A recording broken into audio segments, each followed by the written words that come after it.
Isang lalaki na umakyat sa isang poste ng kuryente sa Marikina, hindi pa rin nakukumbinsi na bumaba matapos ang halos isang araw. Habang isang lalaki na suspect sa pamamaril, arestado sa Rodriguez, Rizal. Nagbabalik si Bien Manalo. Rise and shine, Bien.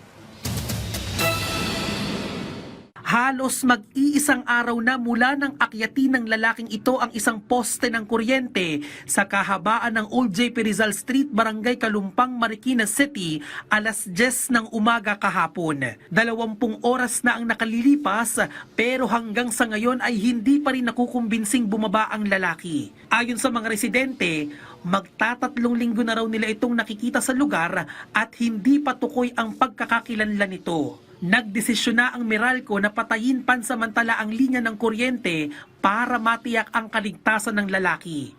Dahil dito, maraming bahay at establishmento sa lugar ang nawala ng supply ng kuryente.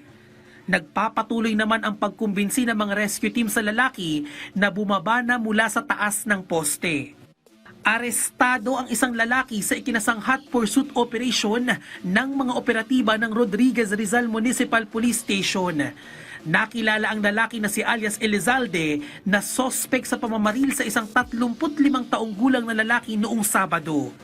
Ayon sa investigasyon ng mga pulis, dati na umanong may personal na hidwaan ng biktima at ang sospek na humantong sa pamamaril. Itong suspect at yung biktima ay magkakilala, ngunit meron silang mga dating personal na alitan.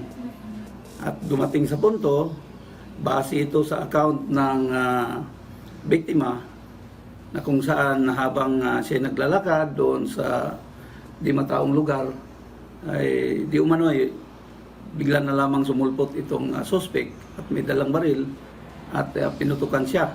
Na-recover sa pinangyarihan ng insidente ang isang motorsiklo at nang buksan ang compartment nito ay tumambad sa mga pulis ang mga dokumento na nagturo sa kinaroroonan ng sospek. Tinamaan ng bala ng baril sa tiyan at kamay ang biktima na kinilalang si alias William na nasa maayos ng kalagayan. Samantala, tumanggi namang magbigay ng pahayag ang sospek na nasa kustodiya na ng pulisya na mahaharap sa kasong frustrated murder. Bien Manalo para sa Morning Show ng Bayan, Rise and Shine, Pilipinas.